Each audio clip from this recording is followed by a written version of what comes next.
पौराणिक कथा के अनुसार स्वर्ग में देवताओं ने युद्ध करने के बाद जिस अमृत कलश को असुरों से प्राप्त किया था, गरुड़ ने उसे देवताओं से छीन लिया था, क्योंकि इससे वह अपनी मां को सांपों की मां कद्रू की दास्ता से मुक्ति दिलाना चाहते थे।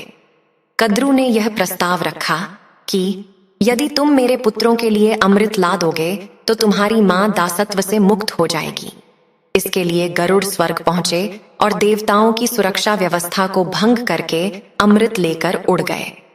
सभी देवताओं ने अमृत कलश को बचाने का खूब प्रयास किया, लेकिन गरुड़ अपने मुख से अमृत लेकर उड़ गए। गरुड़ अमृत कलश लेकर कद्रू के पास पहुंचा और उससे बोला, माते, अपनी प्रतिज्ञानुसार मैं अमृत कलश ले आया हूं। अब आप अपने वचन से मेरी माता को मुक्त कर दें। कद्रू ने उसी क्षण विंता को वचन से मुक्त कर दिया और अगली सुबह अमृत नागों को पिलाने का निश्चय कर वहां से चली गई। रात को उचित मौका देखकर इंद्र ने अमृत कलश उठा लिया और पुनः उसी स्थान पर पहुंचा दिया। दूसरे दिन सुबह नाग जब वहां पहुंचे तो अमृत कलश गायब देखकर दुखी हुए। उन्होंने उस कुशा को ही जिस पर अमृत कलश रखा था चाटना आरंभ कर दिया, जिसके कारण उनकी जीभ 2 हिस्सों में फट गई।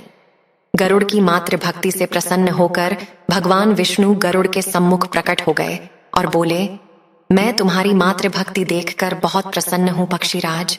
मैं चाहता हूं कि अब से तुम मेरे वाहन के रूप में मेरे साथ रहा करो। गरुड़ बोला, मैं बहुत भाग्यशाली हूं प्रभु, जो स्वयं आपने मुझे अपना वाहन बनाना स्वीकार किया। आज से मैं हर क्षण आपकी सेवा में रहूंगा और आपको छोड़कर कहीं नहीं जाऊंगा। इस तरह उसी दिन से पक्षीराज गरुड़ भगवान विष्णु के वाहन के रूप में प्रयुक्त होने लगे।